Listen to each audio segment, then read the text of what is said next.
Bienvenue au Six Sense, je le prononce bien. Oui, Six Sense, ouais, on va le dire en français. Six Sense. On est en présence de Jacques Pourcel, un des frères Pourcel à Shanghai, c'est bien ça? Tout à fait, bienvenue. Merci beaucoup. Est-ce que vous pouvez vous présenter en quelques mots? Oui, je suis moi Jacques Pourcel, donc le frère de Laurent. On est deux frères jumeaux et nous faisons partie des chefs français qui sont reconnus comme des ambassadeurs de la cuisine française à l'étranger, puisqu'aujourd'hui nous avons un petit groupe de restauration qui exploite une vingtaine de restaurants et notamment sur les 20 il y en a une douzaine à l'étranger, voilà, donc et beaucoup en Asie. Beaucoup en Asie. Vous avez commencé, vous êtes arrivé quand à Shanghai? Donc à Shanghai, notre histoire elle est un peu particulière. Nous sommes arrivés à Shanghai, moi la première fois que je suis allé à Shanghai c'était en 98. D'accord. J'étais venu servir en dîner de charité, donc j'ai découvert une ville qui était en train, qui commençait à bouger, mais enfin c'est pas le Shanghai qu'on connaît aujourd'hui, ça était même loin. Ensuite en 2004 nous avons démarré un projet ici avec une ouverture en 2005 de ce qui est aujourd'hui le Bar Rouge, oui. La création du Bar Rouge et la création de Sans Born qui était le restaurant en dessous. Voilà. Donc deux établissements que nous avons créés à 100% avec des équipes de Montpellier. Oui. Voilà, deux lieux qui sont devenus des hauts lieux de la vie shanghaïenne, notamment le Bar Rouge qui est devenu le bar, the bar de Shanghai. On y allait. Voilà. Donc nous on est resté très longtemps sur place. Pendant 3 ans nous avons exploité les deux sites. Avec pas mal de réussite et puis après les affaires ont fait qu'on a quitté parce que nos partenaires nous n'avions pas tout à fait les mêmes objectifs de développement que nos partenaires taïwanais et voilà nous avons quitté puis avec l'idée de revenir à Shanghai et notamment cette opportunité d'appel d'offres qu'il y avait sur l'exposition universelle auquel nous avons répondu il y a maintenant 2 ans, donc en 2008. Et nous avons été sélectionnés et nous voilà donc sur l'exposition universelle de Shanghai où nous exploitons le restaurant français de l'exposition, plus la boutique et le snacking. C'est pendant combien de temps sur l'exposition universelle? Donc l'expo elle dure 6 mois, donc moi je serais resté à peu près 8 mois sur Shanghai, voilà. 1 mois avant et pratiquement 1 mois après. Et là on a appris l'heureuse ouverture de la maison Pourcel, dans la concession française? Oui, nous avons entrepris depuis le début de l'année, bien en amont de l'ouverture de l'exposition universelle, un développement sur la Chine, avec un premier site qui est la maison Pourcel, dans l'ancienne concession française, dans un immeuble des années 30 qui a été rénové, qui est l'immeuble où a été créé le premier restaurant français de Shanghai dans les années 30. Ah, voilà, donc c'est historique et puis c'est important pour les Shanghaïens. Très bien. Et alors la cuisine des frères Pourcel, comment on la décrirait? Nous, c'est une cuisine essentiellement axée sur les saveurs méditerranéennes. Donc pour nous, la Méditerranée, c'est vraiment tous les pays qui bordent la Méditerranée. Donc ça va de l'Italie, l'Espagne, le sud de la France, le Maroc, la Grèce. Donc des saveurs très colorées, pointues, axées sur beaucoup des produits importants comme l'huile d'olive, la tomate, le basilic, les anchois, tout ce qu'on peut trouver dans la cuisine méditerranéenne, la morue. Voilà, vraiment des produits très typiques méditerranéens. Vous pouvez expliquer quel a été votre parcours en fait, avant de venir à Shanghai? Quelle formation vous avez reçue? Quelle expérience vous avez eue? Ce que je dis beaucoup aux jeunes aujourd'hui, c'est qu'il faut apprendre à marcher avant de savoir courir. C'est un peu les jeunes aujourd'hui, ils ont les dents longues, ils croient qu'ils peuvent dévorer le monde en quelques années. Donc il faut se former, il faut faire ses preuves. Si on peut se faire un nom en France, c'est quand même important parce que après ça ouvre beaucoup de portes à l'étranger et ça donne beaucoup d'opportunités. Nous, ça a été un peu notre parcours, 10 ans sur un seul établissement, le Jardin Naissance à Montpellier. Et après, à partir de là, nous avons travaillé sur du développement à l'étranger. Et après, la troisième phase pour nous, ça a été la création d'une marque autour du nom Jacques et Laurent Pourcel. Parce qu'aujourd'hui, les chefs se basent beaucoup trop sur les étoiles Michelin, les guides, les tocs, les trucs, les machins. Ça, c'est bien pour les médailles, c'est bien pour la frais, mais d'un autre côté, il faut construire. Et si on construit, c'est à travers un savoir-faire, une marque. Donc, c'était important pour nous d'avoir une identité Pourcel à travers ce qu'on est, ce qu'on sait faire. Voilà, au-delà de toutes ces étoiles. Au-delà de tout effet médiatique ou de tout effet de guide. Voilà. L'important pour nous, c'était créer une marque Pourcel, ce qu'on a fait, et sur des produits qui sont des produits complètement différents. Nous, c'est des plages, c'est des bar lounge, c'est du snacking, c'est de la restauration gastronomique, c'est du bistrot, c'est de la brasserie. Donc nous, un vrai panel, c'est étendu. On s'est développé sur toute une gamme de restauration, effectivement. Voilà. Mais pour les jeunes, en tout cas, il faut se construire et après se vendre à l'extérieur. D'accord, très bien. Et une question qu'on pose aussi à tous les chefs qu'on rencontre, c'est les qualités, selon vous, qui font un bon chef. En tout cas, il y en a une, c'est la générosité. Il faut avoir envie de partager, il faut avoir envie de donner, de faire payer plaisir à ses clients. Oui. Le partage aussi, c'est important pour moi, le partage avec ses équipes. Parce qu'un chef, ça donne l'impulsion, mais le chef, c'est lui qui, c'est le chef d'orchestre. Voilà. Et après, derrière, c'est des hommes. C'est un métier où l'humain est très important, on ne remplacera jamais l'humain et donc il faut arriver à avoir des équipes qui vous suivent, qui sont motivées, qui ont envie de faire la même chose que vous et qui ont envie de défendre une image. Voilà. Donc un chef c'est bien mais c'est mieux avec une équipe. Aussi ce projet parce qu'il y a l'inscription de la gastronomie française au patrimoine immatériel et culturel de l'UNESCO, je ne sais pas si vous avez entendu parler. Tout à fait, tout à fait. On aura la réponse en novembre 2010, heureuse, bonne ou mauvaise. Vous en pensez quoi? Je pense que la gastronomie française et la cuisine française en tout cas fait partie du patrimoine français. Oui. Donc pourquoi pas l'inscrire sur l'UNESCO. Quelque chose de posé. En tout cas, aujourd'hui la cuisine c'est avant tout les chefs et c'est la créativité. Oui. Donc, mais ce qui n'empêche que ce qu'on est aujourd'hui, si on est créatif, c'est parce qu'il y a eu une histoire avant, parce qu'il y a des recettes qui existent, parce qu'il y a eu des gens, aussi célèbres que Escoffier, Fernand Point ou Paul Bocuse, même s'il est encore parmi nous d'ailleurs, et tant mieux, qui ont marqué la cuisine française et la tradition française. Donc tout ça c'est bien qu'à un moment ça soit inscrit. Parce qu'aujourd'hui on parle beaucoup de la cuisine espagnole, la créativité de la cuisine espagnole, les Espagnols qui font d'une cuisine qui part un peu souvent dans tous les sens, mais en tout cas cette cuisine espagnole, quand on la connaît, on sent qu'il y a beaucoup de bases de cuisine française. Donc beaucoup d'influence. Voilà. Et ça c'est important à un moment de l'écrire et que ça soit inscrit dans des institutions en disant que voilà, si aujourd'hui la cuisine elle est ce qu'elle est, c'est parce que la France a fait beaucoup de choses, la France a amené beaucoup de choses au patrimoine culturel mondial de la cuisine. Vous seriez plutôt pour? Oui, moi je suis pour. La cuisine c'est un art? Oui, la cuisine c'est un art éphémère, donc voilà, après c'est très lié à la personnalité du chef. Il y a des chefs qui se prennent pour des artistes et qui ne le sont pas, il y a des chefs qui sont beaucoup plus modestes et qui sont des vrais artistes. Donc le truc c'est que la cuisine ça touche avant tout à la nourriture, ça touche aussi au bien-être, ça touche à la santé. Donc quand même faire attention, il ne faut pas faire n'importe quoi. Et là, il ne faut pas oublier quand même que la cuisine avant tout c'est la nourriture du ventre avant la nourriture de l'esprit. Bon, de temps en temps la cuisine ça part un peu trop vers de la nourriture de l'esprit et on ne sait plus ce qu'on mange, on ne sait plus où on est, on ne sait plus ce que... Voilà. Donc moi, nous on est resté dans des choses très importantes, c'est le produit, la qualité des cuissons, la qualité des assaisonnements et après c'est vrai on peut s'amuser sur des saveurs, sur des mélanges de cuisine étrangère, des choses comme ça. Très fidèle à la cuisine traditionnelle française. On aime la cuisine traditionnelle française, on aime la simplicité, ouais. Ça n'empêche pas d'être original, mais il faut quand même essayer, quand on mange un filet de loup, il faut que ça soit du loup, il ne faut pas que ça soit une décomposition de loup. Il faut qu'on sache ce qu'on a dans l'assiette. Ce qu'on a dans l'assiette, c'est pas plus mal. C'est pas mal, décomposition de loup sur le menu.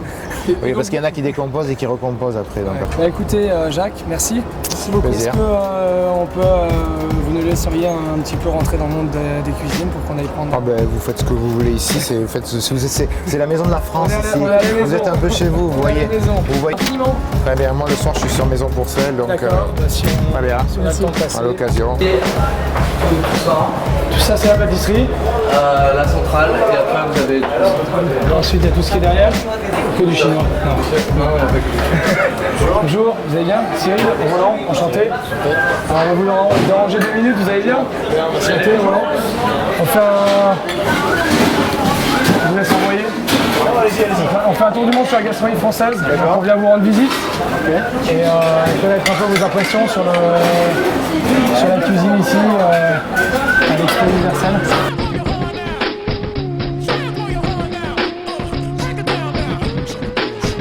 Au service là!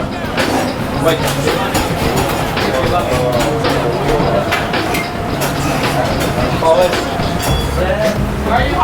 Voilà, alors moi je suis chef de cuisine ici, formé par le chef Jacques. Tu t'appelles? Christophe. Christophe, très bien. Et ici mon collègue c'est chef exécutif Cyril. Cyril. Donc voilà, on s'occupe tous les deux on va dire de la gestion de la cuisine, au niveau des commandes, au niveau de ce qui sort. Parfait. Donc voilà. Combien de couverts par jour? On fait... Combien d'assiettes? 800, si vous voulez on peut aller. Ouais, volontiers. Voilà. vous en prie. Merci beaucoup. Alors on fait 800 couverts en moyenne, 700 à 800 couverts. Et grand maximum, on est monté à 1250 couverts. Waouh, ça Et fait ce beaucoup. plus d'une fois. Et ce plus d'une fois? Et ce plus d'une fois.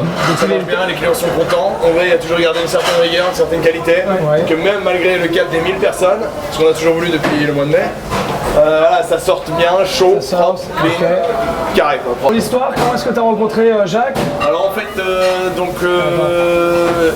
je connaissais un chef qui connaissait le chef Jacques, Ouais. voilà, tout simplement. Et moi ce que je voulais c'est que c'était partir en Asie, avoir une expérience en Asie. Parce que j'aime beaucoup l'Asie, j'aime beaucoup l'Asie quoi. Bon, Qu'est-ce qui t'attire général, en Asie? La nourriture, tout ça, les paysages et les femmes. Les femmes aussi, D'accord. bien sûr. Et donc voilà, donc le chef Jacques m'a pris sous son aile et j'ai été formé donc, par le chef Laurent d'une part et ensuite pris en main par le chef Jacques à l'étranger. Super. Donc voilà, et je les remercie vraiment beaucoup donc, pour la formation du chef Laurent. Et après, tu fais quoi après la fin de l'expo? Et après, je sais pas encore, je vais me poser avec le chef Jacques et La voilà. maison pour sel peut-être? Non, je pense pas. J'ai un de mes collègues qui est là-bas, collègue et ami qui est chef là-bas, je tiens pas. Donc tu tiens pas à Non, te mettre non, dans non. les pattes de... Non, même pas, et puis ça me dit rien, voilà. Tu veux aller voir autre chose? Ouais, autre chose. Autre chose. Toujours en Chine ou... Toujours en Asie, du moins, en Asie. Toujours en Asie, d'accord. Je pense à la Thaïlande ça me plairait bien, ouais. Ok, bah, écoute, si on est... En plus, voilà. Si on a du monde, on t'en parlera. Eh ben, avec plaisir, on se tient au courant. Pour ça. C'est clair. Et ce qu'on voulait savoir aussi, c'est un petit peu ton parcours. Mon parcours, donc moi j'ai bossé principalement dans les chaînes d'hôtels, Ok. Hilton principalement. Principalement. Et, Américain? Sacrilège? Non, enfin voilà, les chaînes européennes, je veux dire, tout le reste en Europe. Donc sorti de l'école, j'ai fait ça, et ensuite j'ai rencontré le Germain d'essence, et voilà. Donc voilà, j'ai 26 ans, donc assez jeune. 6 ans, ouais, t'es jeune. Donc voilà. Un an, on a un an de différence. Bah voilà, c'est un an super. plus vieux. D'accord, ah ouais. Exactement. Voilà, Mais bon, déjà, sacré parcours. c'est clair. Et la Thaïlande, tu penses te tourner vers quoi? De la cuisine française toujours? Non, ouais, enfin, toujours cuisine française, mais avec des touches asiatiques justement, des touches thaïlandaises et tout. Un peu de fusion? Ouais, comme on fait là, quoi. On utilise par exemple des chips de riz avec des feuilles de riz sur un plat typique français, quoi. Enfin voilà, fusion, mais sans excès, quoi. Pas du elbouli, pas des choses. Voilà. Quelque chose qui sort de... Pas pour le moment, Tant que je bosserai pour les chefs pour sel, non. Peut-être plus tard, on verra, une fois que je me sentirai prêt à Mais venir tu mes propres ailes. te plais dans la cuisine plus traditionnelle, enfin moi je l'appelle plus traditionnelle. Classique. Classique, Classique, oui, ouais, ça me plaît, mais j'aime quand même Mais t'aimes j'aime quand même l'évasion, ouais. D'accord.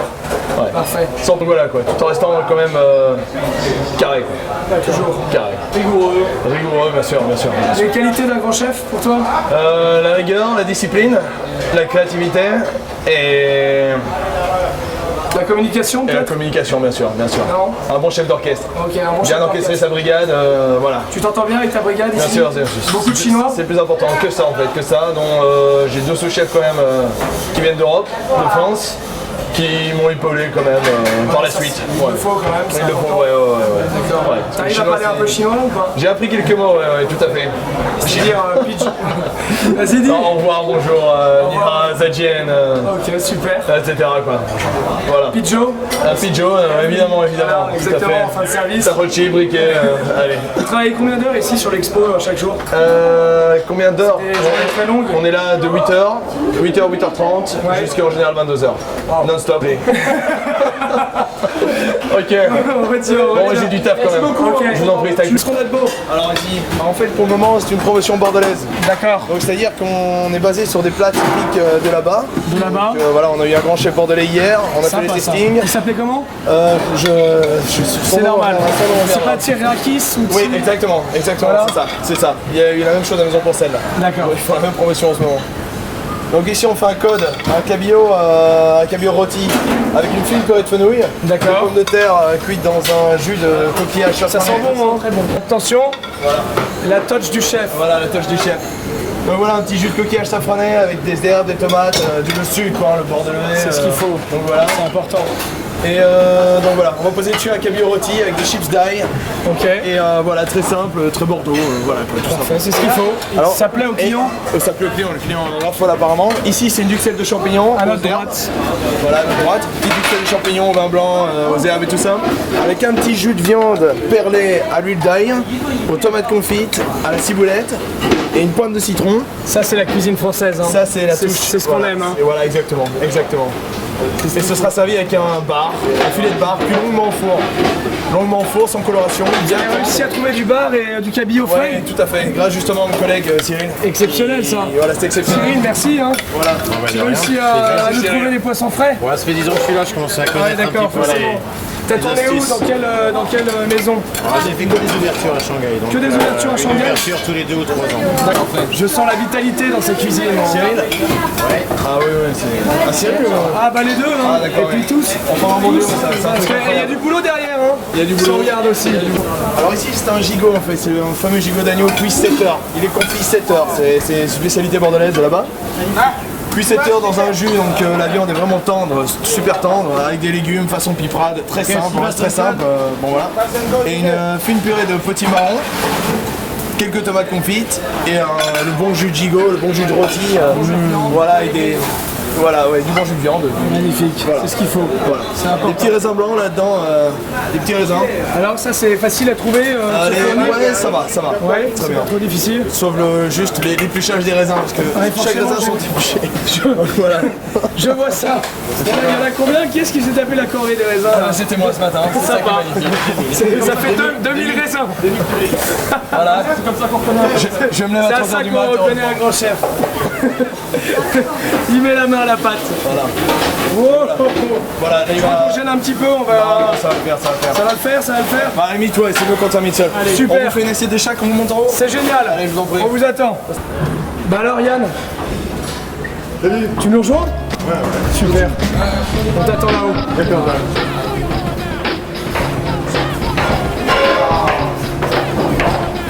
Allez, on remonte. Ça va pas la dirote.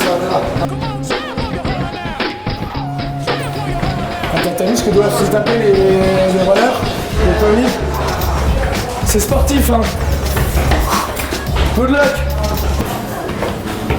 Et il y a une belle sélection de vins aussi.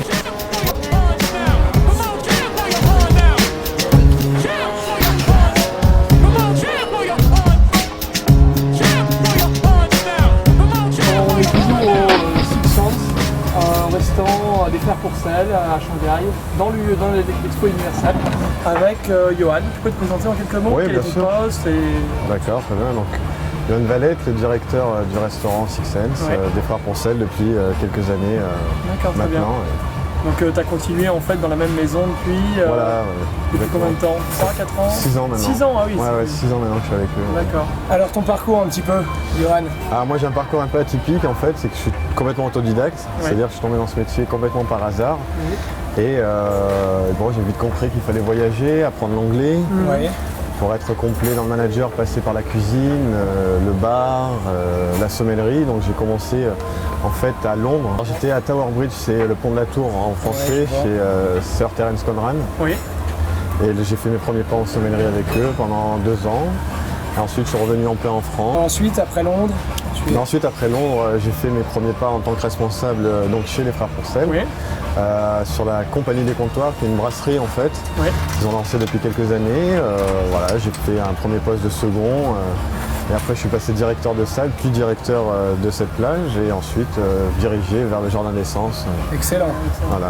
Mais jamais tu n'as été, enfin tu as fait un lycée hôtelier ou Et pas- non, jamais. pas de formation, Non, non. c'était vraiment sur le tas. Sur le tas, voilà, comme quoi ça existe. Ça existe. Ça existe. Qu'est-ce que tu conseillerais aux jeunes Ah bah, tout simplement qui- un peu le même parcours, je pense. C'est-à-dire Ouais. que ne pas avoir peur de partir très jeune de la France.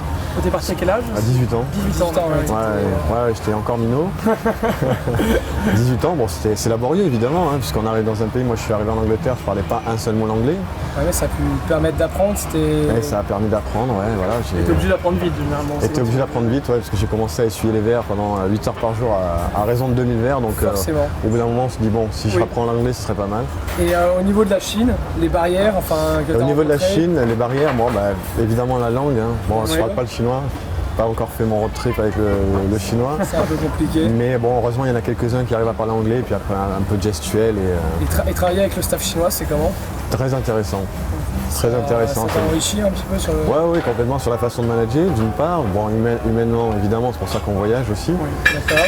Mais c'est vrai qu'il y a quand même un fossé, il faut être honnête, entre l'Europe et les autres continents. Au niveau du service, au niveau du service, il y a des connaissances à faire.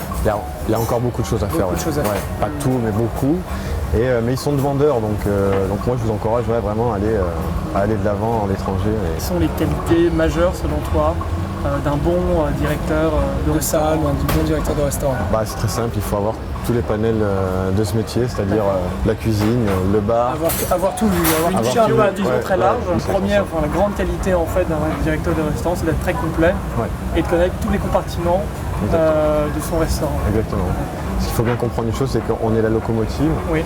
Donc si on ne démontre pas qu'on connaît le sujet et qu'on sait le faire, automatiquement personne ne peut suivre. Et alors la salle, la cuisine, il n'y a plus de guéguerre Alors la salle, la cuisine, en Chine, non. Non, pas en Chine. En Chine, au Maroc, en Angleterre, il n'y a pas de guéguerre, il n'y a qu'en France qu'il y a la guéguerre. Il n'y a qu'en France qu'il y a ça. C'est complètement... C'est important quand même de mettre en avant le service. C'est assez important, surtout qu'on est quand même là pour gérer tous les gros problèmes, tous les problèmes majeurs du moins. Directement en contact avec le client, face au client. Voilà. Il y a beaucoup de plaintes ou de complaintes ou de solutions. Solutions à apporter. Il faut toujours la solution, bien sûr. Après, mais ça peut être par exemple une table pas forcément oubliée par un serveur, mais que le cuisinier a du mal à la préparer. Donc il faut pouvoir être à l'écoute du client, mais savoir vite retomber sur ses pattes en offrant peut-être un verre de champagne ou autre. Mais c'est vrai que la salle a besoin d'être un peu reconnue, je pense. Sa juste valeur. Sa juste valeur, parce qu'on essaie de faire pendant tout toute la durée du voyage. Aller voir évidemment les cuisines, parce que c'est une bonne approche pour parler d'un restaurant, mais ne jamais oublier la salle, parce qu'un plat, à partir du moment où il est envoyé, il y a tout un travail. Il y a complètement un travail. On a vu tout à l'heure les runners, les commis qui courent partout, qui ont des mains. Vous avez vu un peu les escaliers. Impressionnant. C'est pas large, c'est physique. Il faut voir que les escaliers sont très étroits. Et les runners doivent passer, se céder la place quand celui qui est sur des plateaux énormes. C'est vraiment du boulot. C'est vraiment du boulot.